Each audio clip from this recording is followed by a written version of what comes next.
विवेचना में आज क्या जाति के मुद्दे पर अंबेडकर और सावरकर के बीच थी वैचारिक दूरी।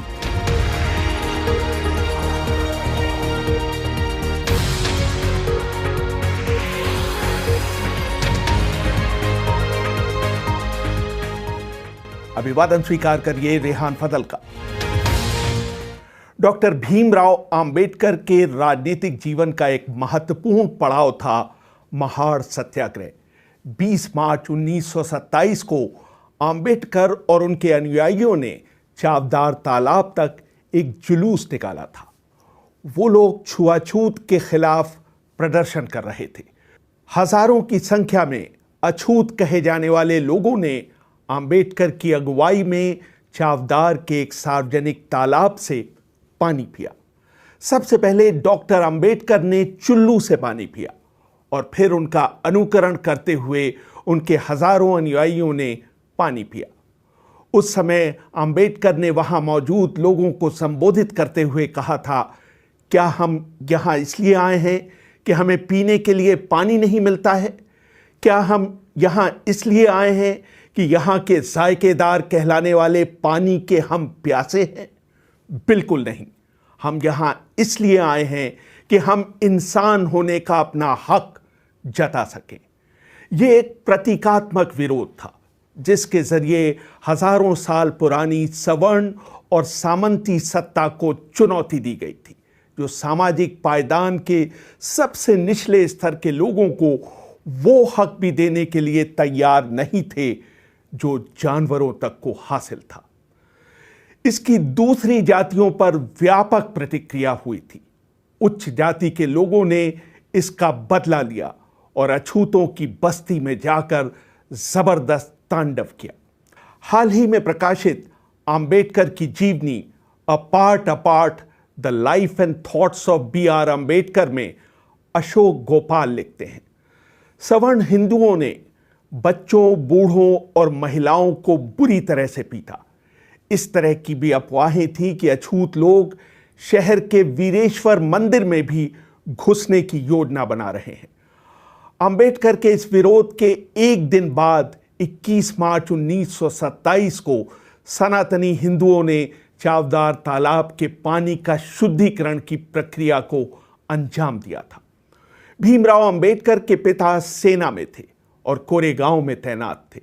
उन्होंने भीमराव, उनके भाई और बहन के बच्चों को मिलने के लिए कोरेगांव आमंत्रित किया, लेकिन उन तक यह खबर नहीं पहुंच सकी कि वो किस ट्रेन से कोरेगांव पहुंच रहे हैं।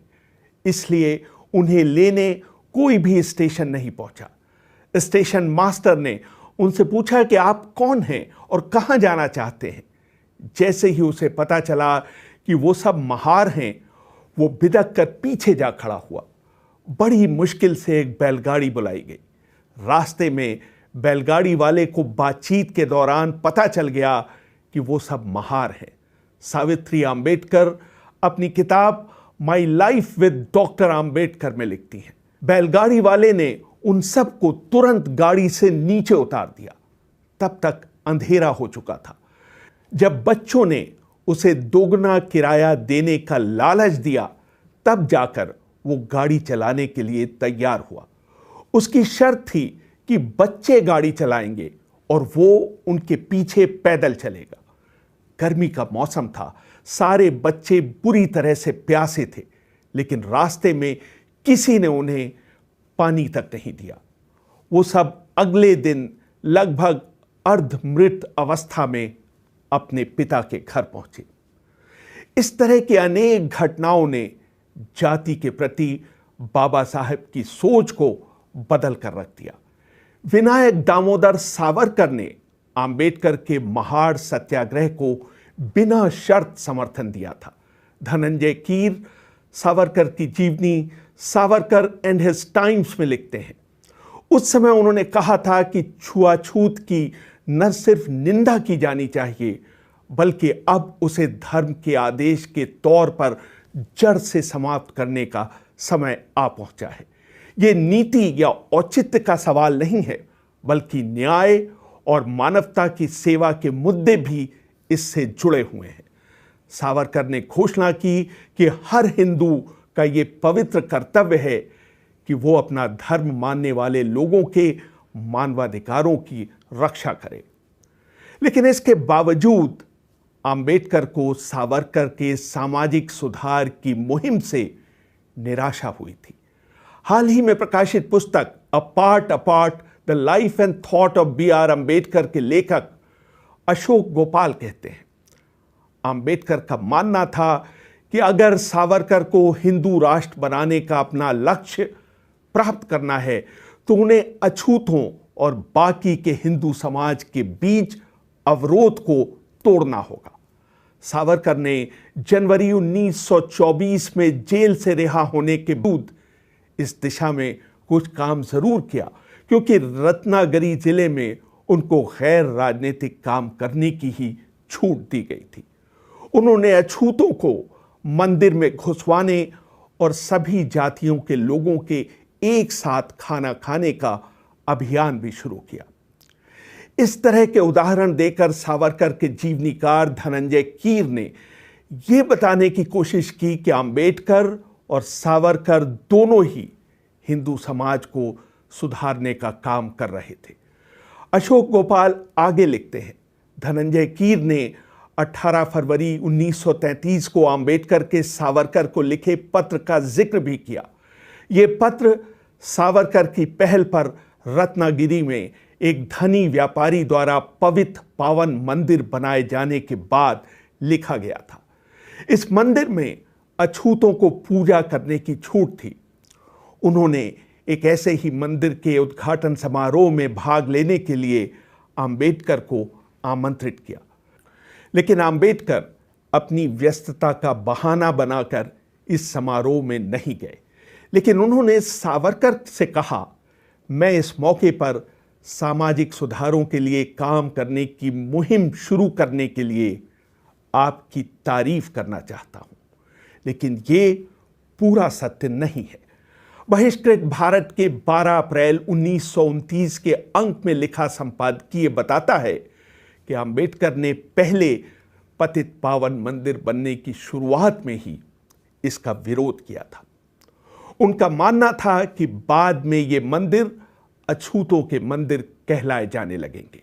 नवंबर 1930 से मार्च 1931 तक केसरी में छपे अपने लेखों में सावरकर ने स्पष्ट कर दिया था कि वो जातिवाद का तो विरोध करते हैं, लेकिन चतुर्वर्ण व्यवस्था के विरोधी नहीं हैं।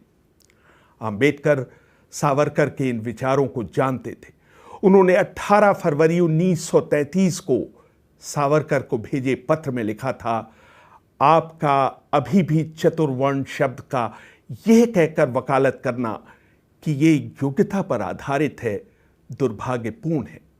हालांकि मुझे उम्मीद है कि आने वाले समय में आप में इस गैर ज़रूरी और शरारतपूर्ण शब्द जाल से छुटकारा पाने की हिम्मत आ जाएगी। अशोक गोपाल लिखते हैं कि सावरकर ने ऐसा करने की मंशा नहीं जताई और उसके बाद से सुधार प्रयासों में अंबेडकर की दिलचस्पी कम होती चली गई। लेकिन इस बीच अंबेडकर ने पंजाब के हिंदूवादी आर्य समाजी नेता भाई परमानंद के प्रयासों को आशान्वित होकर देखना शुरू कर दिया। सावरकर की तरह परमानंद ने भी भारत में ब्रिटिश सरकार को हिंसक तरीके से गिराने के षड्यंत्र की कथित योजना बनाने के लिए अंडमान की जेल में रखा गया था। सन 1920 में अंडमान से रिहा होने के बाद परमानंद जात पात तोड़क मंडल के अध्यक्ष बन गए थे। सन 1927 में उन्होंने इसका नाम बदलकर हिंदू साम्यवाद मंडल रख दिया था। बहिष्कृत भारत के 16 सितंबर 1927 के अंक में लिखते हुए अंबेडकर ने मंडल को हिंदू महासभा का स्वस्थ विकल्प बताया था। अशोक गोपाल का मानना है, अंबेडकर को शायद इस बात की भनक नहीं थी कि भाई परमानंद ने जात पात तोड़क मंडल का नाम हिंदू साम्यवाद मंडल इसलिए रखा था क्योंकि लाहौर के आर्य समाजी जात पात तोड़क मंडल नाम से अपने आप को सहज नहीं पा रहे थे। वो एक ऐसा नाम चाहते थे जो चतुर्वर्ण व्यवस्था को सही ठहराए। बाद में अंबेडकर का जात पात तोड़क मंडल से भी मोह भंग हो गया था। दिसंबर 1935 में इस संगठन ने लाहौर के अपने वार्षिक सम्मेलन में अंबेडकर को अध्यक्षीय भाषण देने का न्योता भेजा था। जब अंबेडकर ने अपने भाषण की प्रति वहां भेजी तो उन्होंने उनसे उसमें कुछ संशोधन करने के लिए कहा, जिसे अंबेडकर ने अस्वीकार कर दिया। लंबे पत्राचार के बाद उन्होंने इस सम्मेलन को रद्द कर दिया। बाद में अंबेडकर ने इस भाषण को अपनी किताब एनिहिलेशन ऑफ कास्ट में खुद छपवाया। अंबेडकर का मानना था कि स्वराज्य आने से पहले हिंदू समाज में जाति विहीन व्यवस्था बनाना जरूरी है। एक जगह उन्होंने लिखा था, ऐसे स्वराज्य का कोई फायदा नहीं है जिसकी आप रक्षा न कर सके। मेरे विचार में हिंदू समाज जब जाति विहीन हो जाएगा तभी उसमें अपने आप की रक्षा करने की ताकत आएगी। उस समय हिंदू महासभा जैसे संगठन भी हिंदू समाज को ताकतवर बनाने की बात कर रहे थे। हिंदुओं की संख्या बढ़ाने और मुसलमानों की तादाद कम करने का उनका फॉर्मूला था उन लोगों का शुद्धिकरण जिनके पूर्वजों ने किन्हीं कारणों से इस्लाम धर्म अपना लिया था। अंबेडकर ने तेलुगु समाचार के एक अंक में लिखा था, अगर हिंदू समाज बचे रहना चाहता है तो उसे अपनी संख्या बढ़ाने के बजाय अपनी एकजुटता बढ़ाने पर जोर देना चाहिए। इसका सीधा मतलब है जाति का उन्मूलन। अगर हिंदू समाज को जाति का उन्मूलन कर संगठित कर दिया जाए तो शुद्धि की कोई जरूरत नहीं पड़ेगी। बाबा साहेब अंबेडकर ने बहुत पहले ही कह दिया था, हम समाज में बराबरी का अधिकार चाहते हैं और हम जहां तक संभव है हिंदू समाज में ही रहकर यह अधिकार लेना चाहते हैं। अगर जरूरी हुआ तो हम हिंदुत्व से पिंड छुड़ाने में नहीं हिचकेंगे। अगर हम हिंदुत्व को छोड़ते हैं तो मंदिर जाने में हमारी कोई दिलचस्पी नहीं रहेगी। हिंदू धर्म से जुड़े मुद्दों पर अंबेडकर और सावरकर की राय अलग अलग थी। जब अंबेडकर ने यह कहा था कि हिंदू धर्म छोड़ने में उन्हें कोई हिचकिचाहट नहीं होगी, उन्होंने ये साफ नहीं किया था कि वो बौद्ध धर्म अपनाने के बारे में सोच रहे हैं।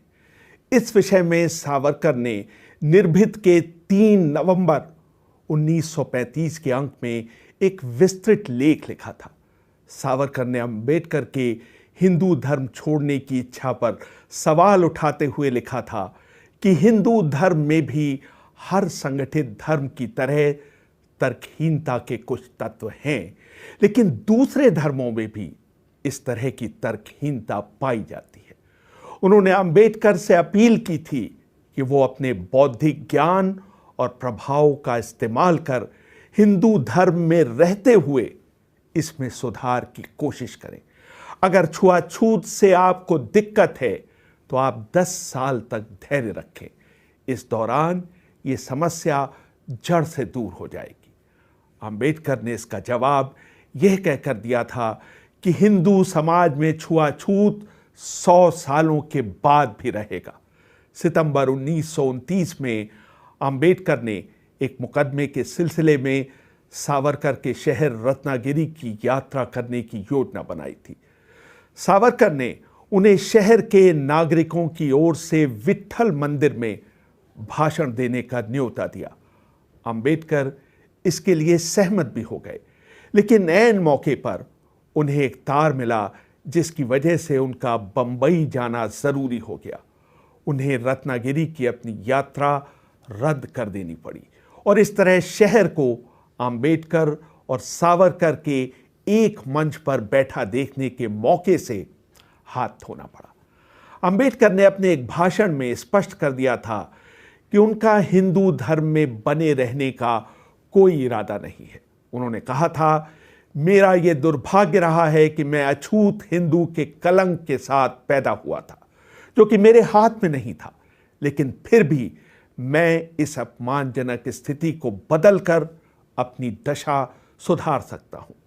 मुझे इसमें रत्ती भर भी संदेह नहीं कि मैं ऐसा कर पाऊंगा।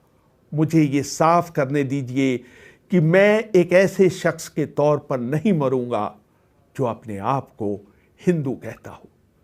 अंबेडकर के इस वक्तव्य पर पहली टिप्पणी महात्मा गांधी की तरफ से आई थी, जिन्होंने समाचार एजेंसी एसोसिएट प्रेस को दिए इंटरव्यू में कहा था, डॉक्टर अंबेडकर का ये कथन विश्वास करने योग्य नहीं है।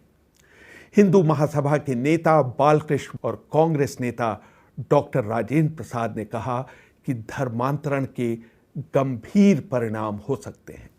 सावरकर का कहना था कि अस्पृश्यता 10 सालों के अंदर समाप्त हो जाएगी और 1 लाख अछूतों और 1000 महारों में से 10 से अधिक लोग धर्म बदलने में अंबेडकर का अनुसरण नहीं करेंगे।